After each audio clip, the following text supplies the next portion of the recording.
and stuff. I am joined again by the notorious oolong drunk Cody.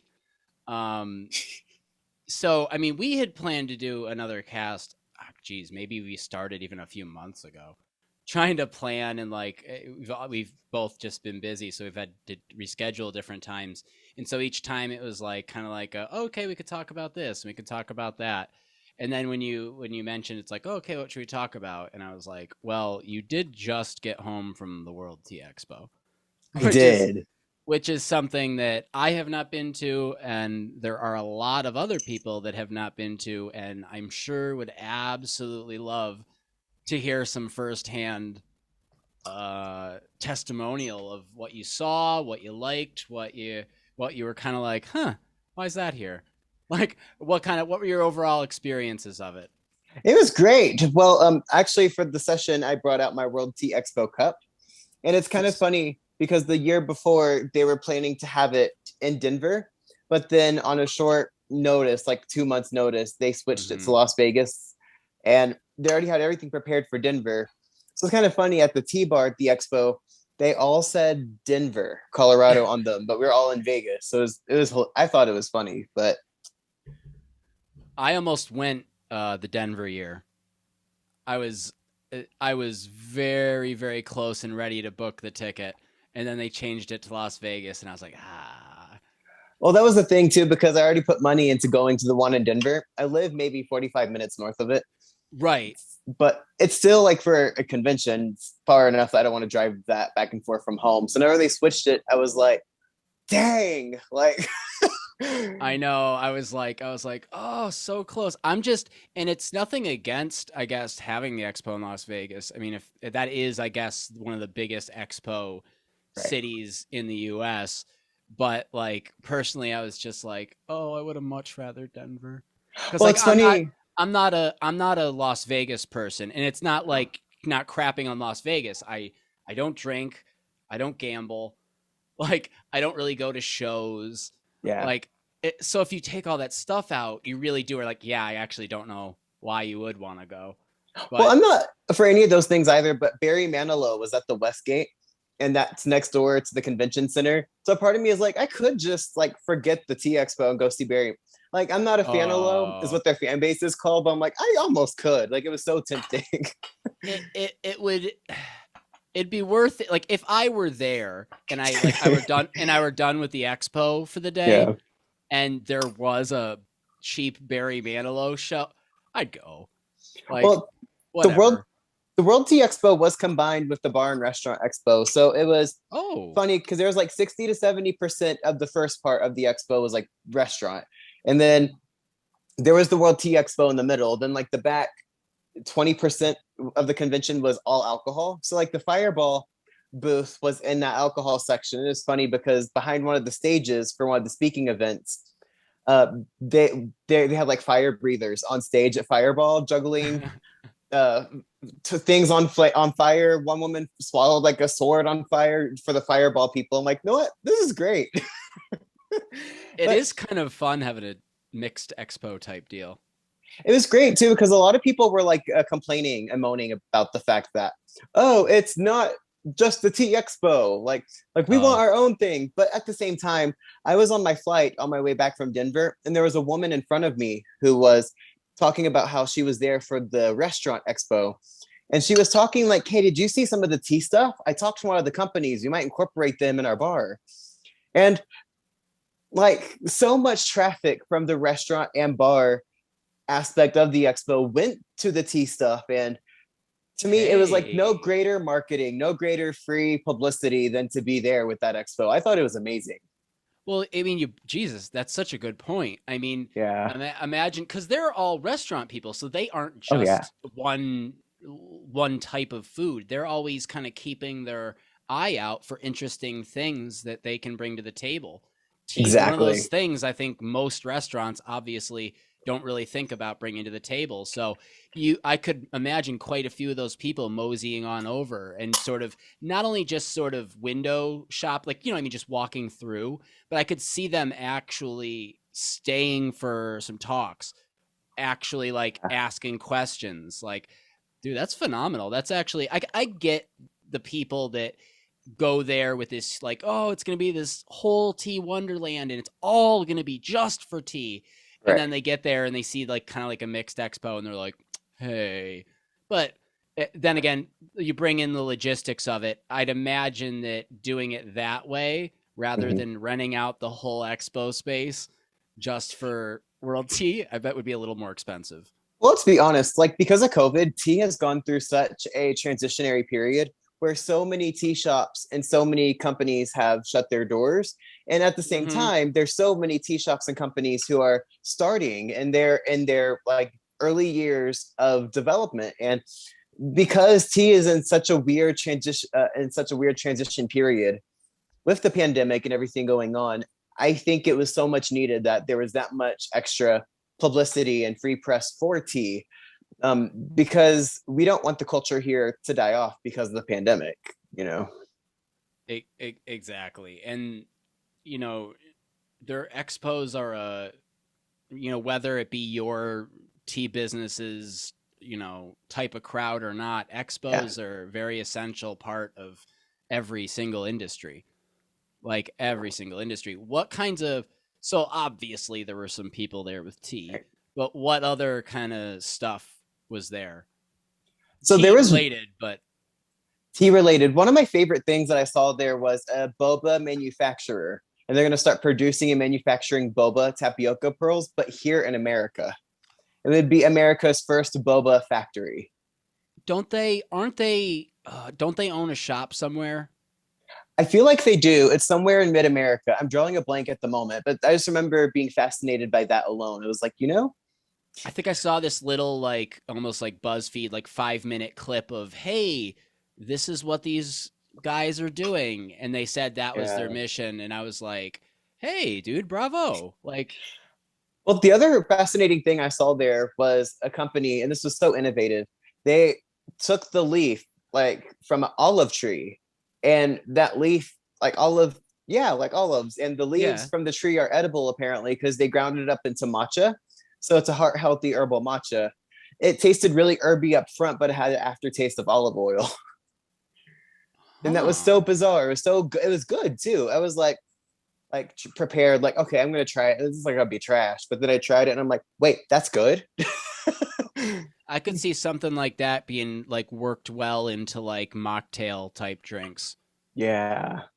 stuff like that. But that's phenomenal. What else? I know I've heard all sorts of crazy stuff over the years of, um, It was kind of unfortunate because it wasn't nearly, it felt like there's one or two rows that were completely empty because a lot of the people from what was being told there that would like have booths and present there weren't able to make it over because of COVID restrictions in their own country. mhm, So a lot of it felt, I wouldn't say empty is the right word, but a lot of it felt like there was a large portion of tea that wasn't represented, and it wasn't the fault of the expo or the people. It was right. just because of how the pandemic is with everything. It was something I was wondering, but I was hoping that it would come up naturally without being like, so how empty was it, or Yeah. how hurt by the pandemic? But like it was expecting, quite obviously, being that it's an international business, that there were going to be some people, but Yeah. dude, and being a person who's been involved with like organizing, not like I haven't organized festivals, but I've been involved with people that have been organizing festivals. So I've seen a lot of the angles you have to look at to put together, and it was amazing enough they were able to put together an expo. Um, Well, the restaurant and bar aspect of it all didn't seem to be hit one bit because everyone of every angle was there. I know White Claw had multiple booths there, and bless those people. They were handing out samples, but their samples were like full cans, and I'm like, you people are all right. We need to find a way to incorporate tea and White Claw now. Like, just come by wearing different costumes, getting another free can of White Claw. I mean, on the second day, the people at the expo, like working those booths, they were just kind of like out of it. They're like, yeah, whatever. And so like they were fine to like, can I take like a 6 pack of White Claws? Like, sure, whatever. Like, I'm done with Whatever, man. today. Yeah, they kind of had that attitude. But I saw there were, a lot of the main key players were still there. You got pictures with some of my some favorite people that I've met, such as Joe. Joannie Johnson. Yeah, that's her. Is that okay? I've only known her as Joe. Her So full name is Joannie.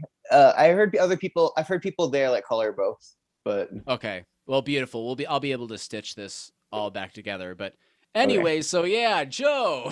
but but Yeah, so Joannie Joe, Johnson. Yeah. yeah. She made me one of her little resin snails. It's on my most prized tea shelf. It's this beautiful little resin snail that she gifted me. It was Aw. actually so get this. This was actually one of my right after I started Unity. I made a trip to New York City just to get a couple tea people together, and I asked Nicole like, "Hey, Nicole, who should I invite?" And she's like, "Oh, I know some people." So so uh, so it was amazing. I feel very very honored that I have met her and been able to serve her some tea and Yeah. that. And then, like I said, Nicole is one of the like you probably one of the oldest tea people that I know. Like Oh. and Well, and kept in contact with too. I got a pin because I was there to speak at the Bloggers Roundtable. So Joannie Johnson gave us all pins that she had made from her own jewelry that said BT or Bloggers Roundtable is the initials for it. And I'm like, it was so endearing and so sweet. And I I was like, you weren't expecting it, I'm sure. I wasn't either. So when she was like, I have something for you, and it was something she handmade, I was like, oh my God. right. What a great entrance, though, into the industry, kind Well, of. that and Nicole, I picked her up from the airport because I decided to get an Airbnb off the strip and got a rent car. My initial thing was going to take the rent car and go see the Hoover Dam. So I've never Hmm. been west of Denver. But that didn't really work out because gas is over like $5.50 a gallon.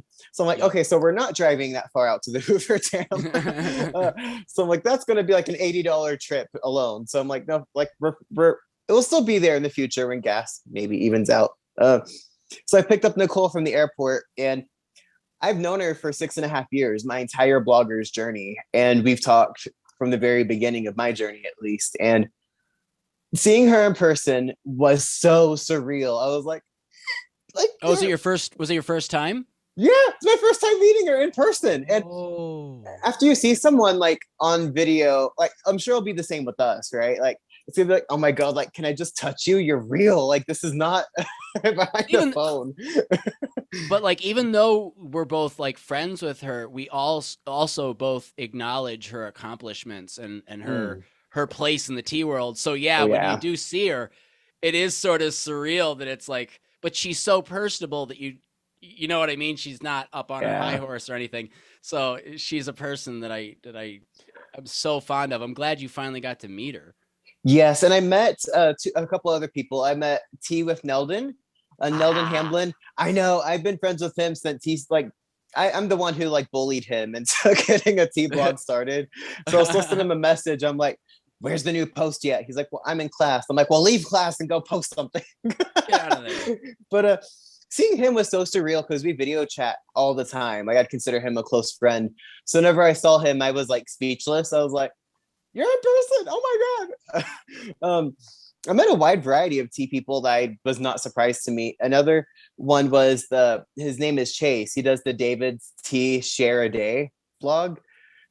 Such a bizarre thing. He buys a share of David's tea every single day, and he documents him buying it as a social experiment to show that everyday people like you and I do have a say so in the market, and we should be encouraged to have a say so in it. But he Oh. but he's also a tea fanatic like us. And he's up in Yeah, Chicago. but So I like that. but I was like Nicole, me, Neldon, and Chase were like the four of us. We did pretty much everything together at the expo, outside of the expo. We went to dinner and hung out on the strip for a bit.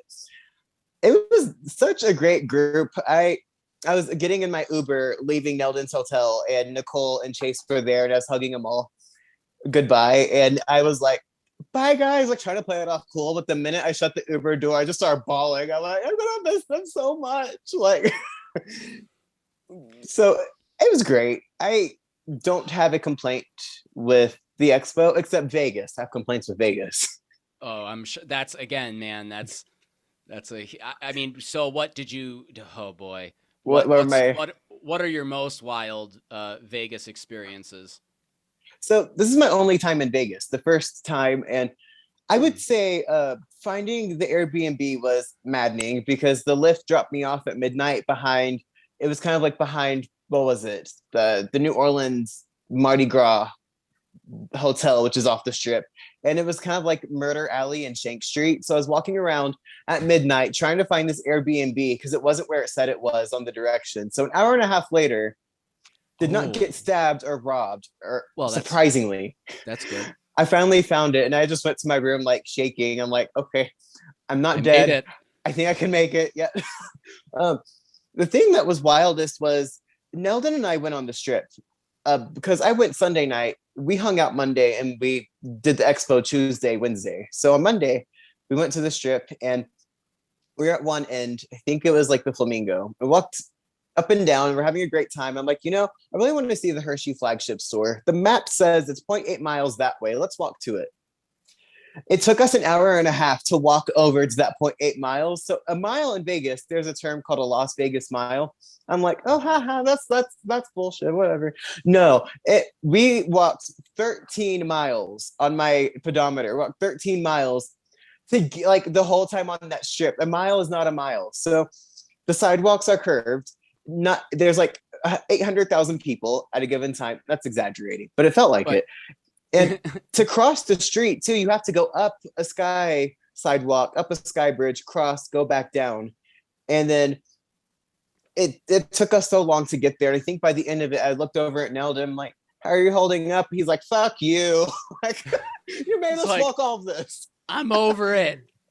So we stopped and we're like, what do we do? We got to walk back, but we're exhausted and we're like done at this point because we're just I will sit on my bed and pop Oreos from my belly button to my mouth. Like that's so like me walking It's a this lot. much is a lot. So the other great thing about Vegas, well, also not great thing, is it's like an illusion. So you see like a building and it's like right there, like this poster is right here. But then you walk like 30 minutes and that building is no closer, but it's like right there, and you're like, why are we not any closer to the hotel, to like that hotel, to that monument? And it's an optical illusion because the buildings are just so massive that you think it's just right there, but it's not. No, I know what you're talking about. Like you can see it, so you're like in your brain, you're like, this means that I'm close. But just Yeah. yeah, you can see a huge mountain from far away. You're not close. The hilarious thing about it, though, was there were Adele posters for Adele 30. She was reportedly supposed to have a Las Vegas residency, and maybe 2 nights before it started, she canceled the whole residency. So there are people who flew out there at their hotels out there to see her and wasted all that money, and it never happened. But it's funny because there's still posters of her everywhere for her residency, and I'm like, they should take this down. Yeah, it's like they're probably so upset from having to put them up and then having it not be a thing. They're probably like, I don't even want to take them down at this point. So Or Vegas was the place where there were concerts advertised that didn't happen, an expo that was in a different city where it wasn't, and it was just kind of like a weird time to be there. yeah, well, the other thing, like, and you brought that's a valid point, is just that this is a super effing weird time for expos because the past 2 years everybody's sort of been like, uh, Yeah. like, we ready? Can we do it? Can we do it? And so it's to be expected that Yeah. when it finally does start back up again, that there's going to be some logistical stuff that gets overlooked again on zero fault of the organizers, just because things are slightly different than they were before when you planned an event. And So I do it's want to applaud the people who ran it this year. I thought they did a phenomenal job with given what they had because of COVID. Uh, the stress because of COVID planning this event. mm-hmm. Um, everything went so smooth when I was there, at least, so that from my perspective, that it took a phenomenal amount of effort to pull it off in the way that they did. So I applaud them for pulling it off. Like it was, I'm just proud of the tea industry as a whole for making it happen. Yeah, it really it's it's a great thing. I wish there were more. And I know there are people that I know of a couple my personally myself that are working on that. Um, and so I think the future, as long as, but that's provided that the World Tea Expo continues to happen and that other festivals continue to happen, so that there can sort of be the projection further to be more. For sure. Um, because if it's a really really hard thing. So I do every time, like, I go to the Toronto Tea Festival, I'm just like, one of the things I'm amazed by is just like, again, like, you're like, I mean, I'm sure there's a kink in every festival, but like the fact that you're sitting there and you're like, this is relatively well-oiled machine. Yeah. Speakers went on pretty much when they're supposed to speak. Like, uh, vendor turnout was Yeah. good. Or what were the? Did you sit in on any discussions besides I the bloggers? I did not. I wanted to. I did not the first day. The second day, I was turning in my rent car, closed up on my Airbnb because I was going straight from the convention to the airport to fly back home on Wednesday. So I Gotcha. missed the ones I really wanted to see. Like Nicole went on and Key Two T's went on to talk about Tiavana. And I I woke up like maybe 45 minutes before my alarm on the last day. And I'm like, I could sleep in. I'm like, no, I better get around now. Maybe I get there early. I was only 4 minutes early. So I'm like, if I'd slept into my alarm, I would have been like 30 minutes late. Yeah. So it So was like all over, busy, chaotic. I The other thing about the expo was the speakers went on from like 8 a.m. to 12 p.m., but the expo hall didn't open until 12 p.m. to 6 p.m. So the speakers didn't run in contingent with the expo hours, which I guess gotcha. that's great because some of the people who had booths at the expo were speaking. So that way they didn't have to miss one or the other, which I think is great. But then there are people like me who were like, up only 4 hours of sleep, traveled all the day before with 13 miles under their belt. Like I don't want to wake up to an alarm. How was the bloggers roundtable? How'd that go? It was great. Meeting, teaching blog, and talking to Babette, who runs that, was great. Nicole, love her perspectives on stuff. Joanni did a great job of facilitating everything. The audience turnout was great. They spoke about how this was the first year that we were actually on the expo roster. Before, it was just like a thrown in last minute thing. And they gave us a full hour. So it was nice. There was a lot of tea companies in the audience asking us. Um, the hot topic or hot button topic question was, should a company start a tea blog? And if so, what's the right way to do it? And that really seemed to be the main thing that was asked. Like, Um, if you like if I, as a company, I'm like, okay, I want to start a specific, like, Unity blog. right, How and what should I think of when going into that type deal? exactly. So it was really neat getting different perspectives on things. There was talk about there's a shift. I can't lay claim to me leading it at least, but I'm at least a part of the shift where now tea bloggers are turning into tea journalists. And the line being blurred between blogger and journalist is being blurred. I know that's something that I've partaken in by releasing investigative reports and not I just agree, blogging. but define the two in your definitions. So for the tea blogging aspect is like Hmm. my show or this or talking about a tea blend that I really liked or talking about that really specific technical haicha pu'er so on and so forth on my blog that I just thought was great and I wanted to talk about it only. Um, Photos on Instagram, random tea thoughts on my Twitter. To me, that's all blogging. When I did the investigative report, which is an article I did on aged white tea, I did research, I conducted interviews, I wrote Yep. something that was objective as possible, not subjective. Tried to lay out the facts, listed sources, and shed a new light on something. To me, that's like the difference. Because when I write about those topics, like I did one about tea farmers, they're just reselling Taobao through their own shop, even copying the same exact photos. So like when I uncovered that, it was very much take my opinion out, shed to light these opinions. I want to be opinionated, I would stick as a blogger. But if I want to be taken seriously, I will give a report and let the viewer decide or reader decide how to take that. Yeah. No, no, well put, well put. And I agree. Like I would highly encourage more people that have been blogging for a while. They do Yeah. enjoy doing it. Maybe are looking for a way to evolve it. I don't know. I think that's pretty I think that's a pretty solid way to go if you want to solidify your place kind of in the tea world. You know what I mean? Like Yeah. I think that I don't think blogging, it's just blogging will ever go away. But I No. think that, especially in the tea world, there's so much to shed light on.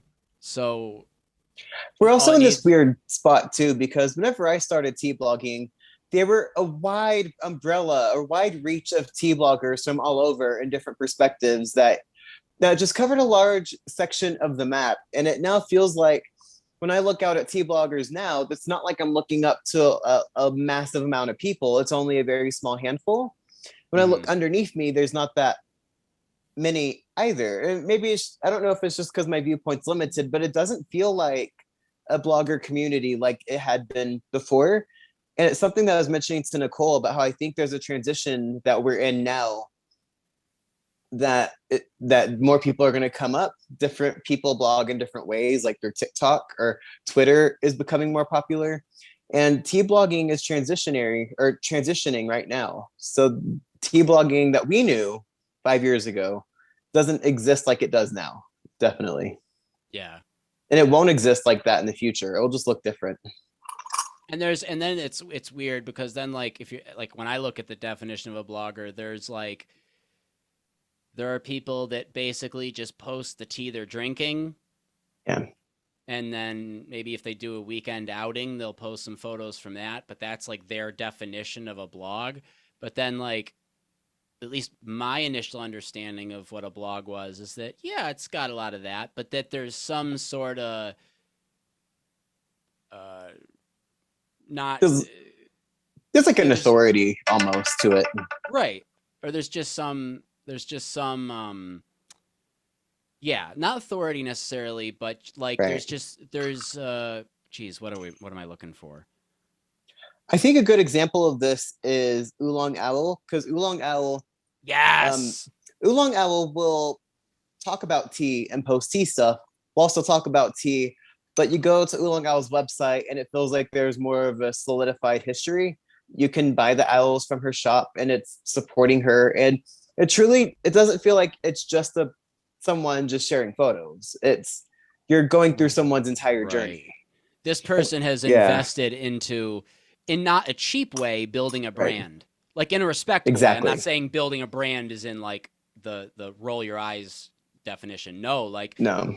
it means enough to her and she Yeah. enjoys and feels professional enough where she invests this extra time and resources and stuff uh, into things that help support the platforms where she can also just post what she's You, drinking. And and Nic- I'll be oh, back, don't worry. okay. And Nicole from Tea for Me, Please is probably the most perfect example of that. The most perfect example. I I know other it feels like now, like you said, people who are getting into tea blogging, it's just photos and short descriptions only. And I don't see a problem with that because it's kind of what Mm-mm. social media has kind of been pushing and gearing towards. But there is something special about going to someone's website and seeing that this is their actual website. And I think all that does, it just sets up it, like it just does what we're saying. It's just setting apart the people that take it really seriously from the people yeah, that, I'm not saying they don't take it seriously at all, but for no, them it's more of a hobby. Like they would self define it as a hobby. Not I kind of like reading those people just as much. Just for the fact that a lot of tea bloggers, if they built their brand or their name, um, they're obviously unapologetic. But then you have someone who's just sharing photos and it's their fun personal journey. They're even more unapologetic because there's nothing to gain or lose from it. And right. I feel like you can get it's still honesty. I'm not saying anything's more or less honest, but to me, you see some more entertaining, very blunt truths from people who are like, well, all right. There's no Yelp here, so I'm gonna bitch about this now. Like you, because they feel empowered to, and I feel like you're not. I'm bad. I'm not gonna go on like a bitch fest, you know. So I love it when people just like post photos and just do their own thing. I love every aspect of it. Seeing people do their own thing is the key. I think that Yes. I don't get, even if I don't necessarily agree with it or I'm not into what you're, if I see that you're just like, there's a lot of people I have on my Facebook that a lot of the stuff I'll see they post and this, it's like, oh my God, like, what are you Well, doing? But then I'll see a post of theirs of them. This is I don't even know someone like this, but say that on the weekend they like to go to like furry conventions, and not in the sexual sense, just in you know what I mean, they like to dress up in costumes, and say that I see some photos of them just with some friends, just like absolutely ecstatic, like you can see the joy pouring out of their face. I'm like, shit, man, good for you. I love seeing people find immense amounts of joy in whatever they do, as long as it's not something that's harmful to anyone else. Like it's the My Little Pony people that I have a brony, hard time, bro. Yeah, the I bronies. have a hard time. I'm like, maybe you scale it back a notch. Well, So, not to if kink shame, but no, the problem with I think the problem in quotes with the brony thing is that there's a lot of people that are there for very innocent reasons, and there's majority also are not. there, and then there's people that are there for not as innocent child based reasons. And so then you go, Yeah. you both have your right to enjoy these things in your own regard, but when you put them together, sometimes you go, ooh, But I want to scale back to the T-blogger thing because please I do. was asked after, yeah, we're not trying to make this like not safe for work, right? I've already cussed a few times. Fuck. Anyways, so back to the T-blogger thing though, there was a question that I was asked, and the woman asked me, I want to do it right. What's the best way to engage and the best way to go about doing my T-blog? And my answer was just be yourself. I'm like, Yeah. so it's Yep. great, but I see other people. What's the best way to go about in which avenue? And I'm like, create an avenue. And just be yourself. It's like, great, what's the best way to do that? And I'm like, well, you would know that. Because but it was, and there is a thing in society now where there's been so much tenseness, and a lot of people, there's been a lot of social fear for so many things. A lot of people have kind of recoiled back into their own like corner, and rightfully so. A lot's happened in society in the past like 2-3 years. Yeah. So I was explaining to him like, look, the more you're yourself, the more you're going to attract an honest audience, and it's not going to matter if you post something that's good or not. It's coming from you, like, and that's what's going to matter. Do what you're passionate about. And I really hope it made an impression with her because I loved her. She was great. And I'm like, don't just like do what's in your heart. And that's what I want to Yeah. tell people. If That's it's the that's the best advice. It it really is. is. Because honestly though, like what gets people passionate? It's seeing other people who are passionate about their thing. What's so if I see someone over there excited about something, I want to know what they're excited about. I mean, just not My Little Pony, but you know what I mean. Like Other things like tea. right, NIT. One of the most endearing. I actually cried at the expo. I'm a bit of a sentimental. Okay, for people who like talk to me regularly, you know, I'm really, really sentimental and emotional to a flaw. uh, But you have appropriate things that trigger them.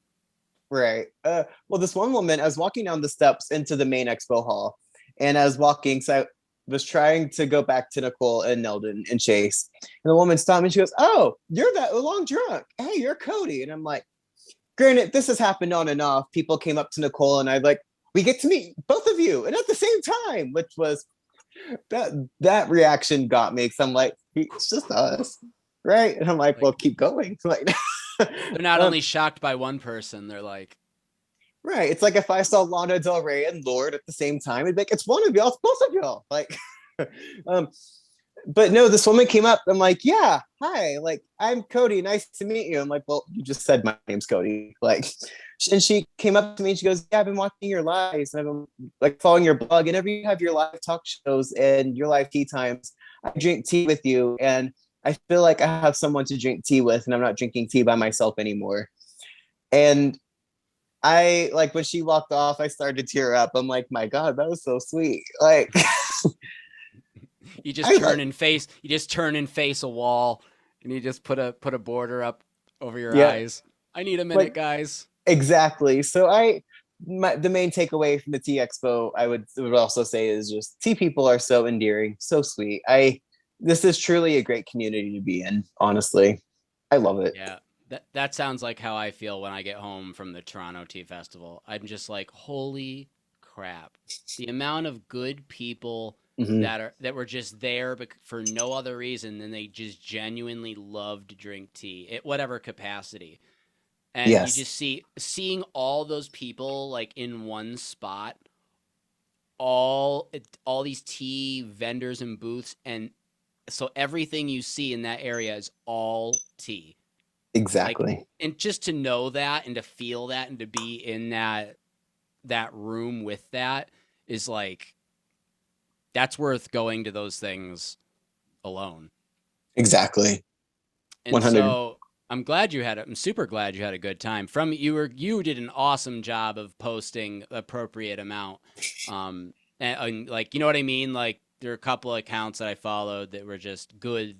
You guys provided a good little glimpse in for people that couldn't be there. But you've also recently, actually just yesterday, you started the new season of Blissfully Tea Drunk with. Yeah, so Friday night, I've had a Friday busy night. week. Friday night. I've had a crazy. I got back from the expo and I ran and started this megalithic project. Blissfully Tea Drunk With is my online live talk show. It's hosted on Instagram Live, but I found a way where I can save it all and I'm going to re-upload them to YouTube, at least for the third season, so people can keep watching. Blissfully Tea Drunk With is a live talk show I've hosted now, running on its third season. Season two ended massively.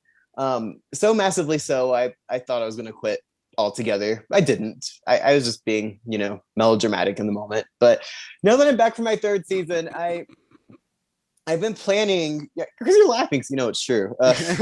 Like me, melodramatic. Since when? No. No. Like who are you talking about? So I've been planning this for maybe like 2 or 3 months. The season one premiere had David's tea on it. I had Key Two Teas, who was the mastermind behind most of Tiavana's tea blends. When Tiavana was around, I had Nicole from Tea for Me, Please, and Jen from Barefoot Tea Lady, and I ended it with Bitter Ceramics. They're a Ukrainian ceramicist who did a lot of tea pottery and teaware, and he even did lives of him making teaware on his wheel and like way back when. So we ended the show with the interview with him because his home is just gone. It's not there anymore. His studio is just gone, and him and his family has Oh. been on the run for over a month now. And on the run, I mean, they're trying to get to a place of safety. And he stayed up, bless him. He stayed up until 2 or 3 a.m. just to join the show and to talk about his situation. And Yeah. it was so heartbreaking. He could barely talk by a candlelight. He said if they turned on a light in their house, a Russian airstrike would have sent a missile to where they were at to kill him. So it was a tense conversation. It was very emotional. And when the premiere ended last night, I took a minute to cry in the bathroom before cleaning up.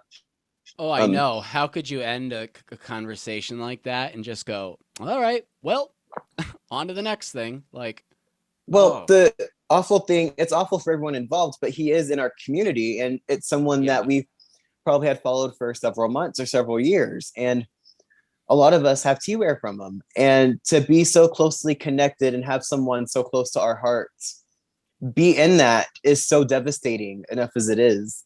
And That's that's the most like firsthand story of personal, like the person telling the story was the person who actually were affected to the point where not only are they having to flee the country, but that their places were actually destroyed. This is the it's not like I know it's happening, but this is the yeah, first time I've heard of someone that close having that story and still, unfortunately, as you're saying, yeah. unfortunately, still living the realities from that. And it's Whew. just so unfortunate because it's his family. Where are they supposed to go? Like, what are they supposed to do? And it was hard. I Instagram kind of glitched out after the panel because I did my music segment, which I'm adding a music segment to the shows. And when I was ready to get him on, Instagram froze and crashed. So I had to do a separate live to end the show. But I'm really glad for that because I wouldn't want his interview connected with the zaniness and the silliness of the show. I'm glad it was separated. I know it's one of those things where it happens, and at first you're mad about it, but then you're like, who knows if Yeah. I do have a certain belief that everything truly does happen for a reason. Maybe that conversation was meant to happen between the two of you and the people who were watching, and Um, not to and say that it shouldn't be shared, but like you said, maybe there's a silver lining in the fact that it wasn't saved. and I was able to go back because Instagram has lives archived, and I was able to repost it. But I didn't want. I'm glad they were not together. Like I wouldn't want to be happy silly to full on serious in the same 2 minutes. And Gotcha. I remember in interviewing, I caught like an image of myself on the live, and I was still wearing my party hat, and I'm like, "Oh, get that off!" Like that's. I about died when I saw that. I was like, "No, this is not sensitive." Smack it off your head. Someone later told me too, like I have Charlie XCX like crashed into a windshield behind me while interviewing him. It probably wasn't the most self-aware. I You was didn't like, do it. You didn't do it with any ignorance in your mind. I think it's okay. it wasn't ill-willed at least. No, But she's an attractive woman. It's okay. hi, Charlie. But no, it was fantastic. I'm doing so much more in my talk show than I had in season 2. I think I have the same amount of guests, but instead of 10 episodes, it's 6. So what do you what I mean without spilling the beans, obviously. What are some things that you're excited about for the rest of the season? I have a pottery episode coming up where me and 3 other potters are going to join on. Peter Novak, or if I'm pronouncing that name right, he's Oh, going to join on, and we're going to do a competition between him and 2 other potters. We're going to make a gaiwan in 5 minutes by hand and see who can make the best one. It's going to be fantastic. And next week for our April Fool's episode, there's a there's a tea company that has America's one of only 2 matcha mills in the whole country up in Wisconsin. And we're going to do a live demonstration of how matcha is made with the matcha mill next week, and it'll wow. be live. And after that, we have Justin Other, who created a tea music album. We're going to sing. He created a song, Lana Have Tea with Cody. We're going to sing that live to wrap up the show at the end together. Later in the season, we also have Harney and Sons. They're going to join me for the finale as well. And we're going to do a big blowout for the ending. So Man, that sounds good. I've been working it this season. I've been, you Sounds know, like it. I've I've told myself I'm getting a larger reach of people. Like I'm getting more people, regardless of how long and how much of a headache it is. I'm doing it. I just started the process of climbing the corporate ladder with the people at Republic of Tea, Yes. because uh, they played a pivotal role in teaching me how vast the world of tea was, Yeah. like a very pivotal role.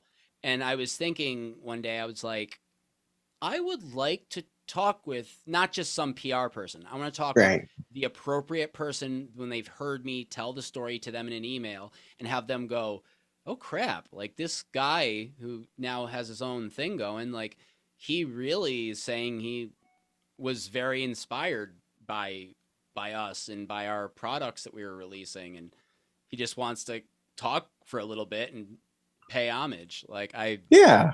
I think that would be massively cool.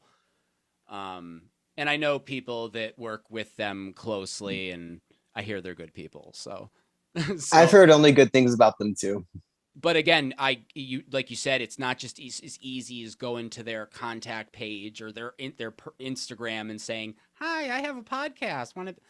It when you take what you do seriously, even if it's something you do for fun, if you and especially if you want to talk with people that are the freaking like not Right. big representatives of larger companies, then you do need to how you present yourself is pretty important. So Exactly. And that's why, like David's Tea, getting him on Friday, that was a month and a half, maybe a little bit more in the process. Harney and Sons is something that has been ongoing as well. Not every episode, because I have so much. I open with the interview, have a panel on, have my music corner, do something fun at the end, and just try to make it an actual. I don't like it's not like a live where we just sit down and I just like call it a hang out. show. I would I call think it it's a a show. program, or a show. I would say show or yeah, because I try to make it entertaining and I'm trying to keep it in 45 minutes or less. And everything's constantly moving. So I'm trying to make this as fun, entertaining as possible. And one of the fun things is after last season, I had a tea company in Pennsylvania message me and they said that they had a TV, they hooked up a laptop to it, and they had a group every Saturday they would watch my live episode. So Dude, now that's cool. What's so I guess all that uh, being said, then what is your do you have an end game for this? Is this something you want to lead to something? Do you want it to continue to grow and maybe even grow onto a different format, or are you think just basically doing it for fun and whatever comes of it comes of it? well, now that it's sponsored, because I got sponsored season 2 and 3 sponsored by Grand Crew. I have to small shout out. They've been great. Sorry. I've yet no, I'm not shaming you. I'm not shaming you. Yeah. I'm jealous. So that's all it is. Go But on. no, they've been great. So I don't know where it's going because after the end of season 2, I was so overwhelmed. I hosted that charity drive for the Trevor Project, had 27 companies, including you, donate over $1,000 worth of TNT wear for 4 raffles. We reached 220% of our initial goal for this amazing charity. So after that was so much work. I was like, I'm done, no more. This is it. And then like a week later, I'm like, got the messages coming in. When is season 3? When are you doing it again? I'm like, leave me alone. Like, Well, well, that's why it's good you do it in seasons because like yeah, you can set defined in and out points. exactly. That's true. I am moving this to YouTube because thankfully Instagram now has a way you can go back to your lives and save them. So I'm going to find a way to re-edit them and put them to YouTube so people can watch more. Have not figured out TikTok yet. That maybe after season 3 because that's a beast in itself. As far as the Yeah. end game, the running gags since I started my T vlog, and for everywhere I go is I will stop the blog. The end point will end when I get to have tea with Lana Del Rey. So it's been ongoing for 6 years. Her team, Ed and Ben, have not responded to any of my emails. I'm probably coming off like as a crazy stan at this point. Maybe denial. I can't tell if I'm in denial or not. Where But what country does she reside in?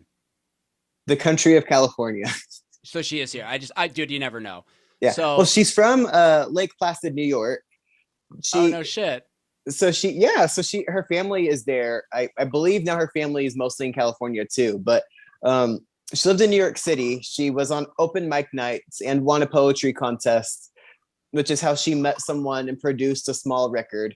Hired an attorney to get out of that label because it was a small label. They held her, wouldn't do anything. And the attorney that she used to sue to get her out of that contract, she could go off and do her own thing, is now her manager.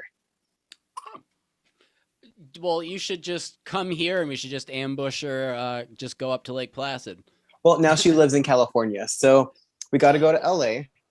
Well, you go sweet talk her family, and then her family goes, "We met the nicest man today. Next time you're in town," and then that's how you hook that up. No, that's almost like I thought about that, but I'm like, that's kind of getting Dude, into stalker. you would, Like you would, maybe you would. two I two months kid. ago. Well, no, 2 months ago she took a fan to court for a protective order because they actually climbed onto her house, like her property. Oh, And there's been some wild stuff over the yeah, years with celebrities and people that aren't necessarily like batshit crazy. They're just yeah, people that like they're like you. They're just super passionate and they're just like you really are like I want to meet this person. That sometimes you forget how far your actions can look to the person that yeah it's but there's like honestly dude like I yeah, back from like learning back when I was in high school and learned how to contact bands to get the okay to photograph them and tour around with them and stuff. If you go through the like chains of command in an appropriate fashion, and as long as you don't like come off wild and crazy, which I know you wouldn't, and you were just earnest, like I would love to meet you, if you know what I mean. Sometimes it does get hooked up. And if you're a fan long enough, maybe it starts as like, hey, this guy, oh, we got another email from this guy. And then over time, they're like, you know what?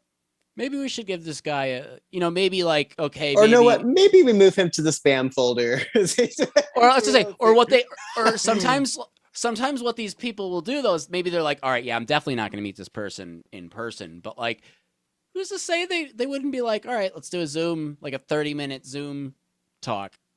So Well, I wouldn't count it out, and I also wouldn't quit the tea industry if it happens. I guess was the well, point of me saying all that. I've messaged her managers and gave like actual proposals and wrote out like professional proposals and no response. So I feel like that's probably as far as I can go without crossing that creepy boundary. Because as much as I am a fan, like people are still people. You got to be respectful. I'm not trying to cross that boundary to being like the crazy lunatic, Yeah. you know? And some people don't just genuinely like. If I were famous, I wouldn't want to be contacted. Like, I mean, No. it's it, it would get to a certain level where I know I would get sick of it and be like, Yeah. this is enough. To a point though, because her base is so large too, like as any major artist, like at what point are you a fan or to them are you a number? I mean, honestly. And that's no offense to you. That's Right, just exactly. how many people can you keep in your head? Like How how many many people? like there's hundreds of thousands of people that will have that meaningful connection that's meaningful to them, but there's Right. so many. Like at what point? So at least I have like a healthy headspace about like I'll never go anywhere, but it's fun to at least think about it, you know. It's the kind of thing that you always just you keep that hope that it happens. If it happens, it happens. If it doesn't, then it's like, at least you have that dream. I had amazing tea in the process. That is ultimately, I guess that is what matters more than anything else. I want to thank you for joining me Yeah. for the second time. Obviously, people, if they don't know how to contact you, I'll put it in the description. Obviously, Instagram's probably the best way to contact. Yeah. But if this will come out before your next episode, so I'll be sure to give it plenty of shout out. Yeah. The next episode is Friday again. So Friday at what time? It's 8 p.m. my time, I think. 8:30 your time is when it 8:30. premieres. All right. It's so weird with time zones. Like And you have how many episodes? You have 5 episodes left? I have 5 left. So in total I'm doing 6. I might do a surprise episode. Grand Crew is going to Sun Moon Lake and we're going to try and do a live together from there. Hey. Which would be Perfect. fun. Yeah. Well, thank you again. Thanks for joining me. Thanks for sharing a little of your experience of World Tea Expo. Yeah. I know I appreciated it. I'm sure a bunch of other people appreciate getting filled in a bit. So I I am will. going to write an article more in depth. I took a ton of photos, but I just hadn't shared most of them. Yeah, that's understandable. It's good. That's good to hear because it's like you get a little excited. You're like, oh, so I didn't see everything? You're like, So no. I know friends in New York, like uncle's daughter is in New York City. I know it's not like the closest for you, but considering that there's some tea people in DC who's like, I'd go up to New York to meet you, and there are other New York tea drinkers. That's something that's on the top of my list to visit, so I Oh yeah, can meet man. and do stuff with tea people. Absolutely. The future's bright for tea and for people involved in tea. So, But that means we have to have tea in person. well, yeah, no shit. That's I never that was never like a no. That's been in the book since like day one. Don't worry. It has So, to happen. so I'm gonna give you a cheers, good sir, and Cheers. be well and stay healthy. Yeah, you as well.